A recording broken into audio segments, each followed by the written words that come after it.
Dans 3 mois, vous serez appelé dans les bureaux de vote pour élire votre maire. Il n'est pas encore trop tard pour vous inscrire sur les listes électorales.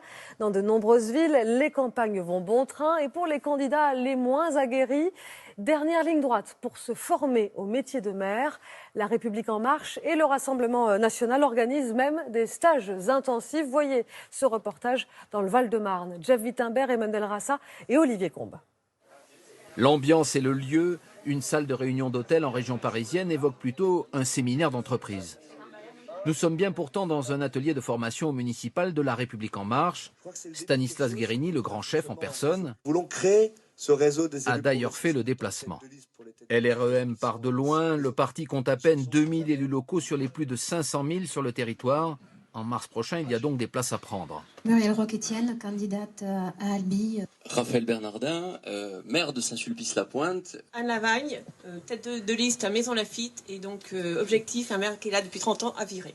Ils sont pour la plupart des novices. Ici, on fait donc dans le concret. On vous propose un pack outil municipal. Par exemple, on rappelle qu'il est interdit d'utiliser le bleu, blanc, rouge sur le matériel électoral. 20 000 professions de foi à réimprimer dans la nuit, c'est quand même pas l'idéal.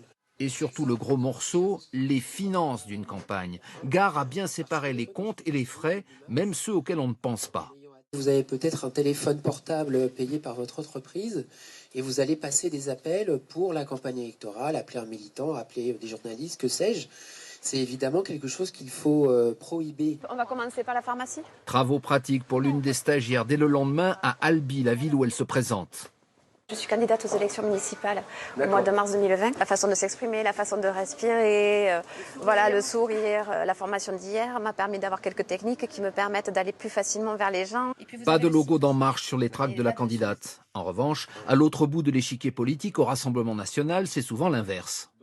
Il va falloir mettre en avant notre étiquette politique, puisque nous en sommes fiers. Ici aussi, on forme des militants qui ambitionnent de devenir maire en expliquant les bases du métier. Il est le chef de l'administration communale, il est chargé des pouvoirs de police, il prend des arrêtés municipaux. Car ici aussi, les élus sortants sont bien peu nombreux. On n'a pas pu accéder aux conseils municipaux, puisqu'il y a eu le Front républicain qui nous a empêchés de savoir comment fonctionne un conseil municipal.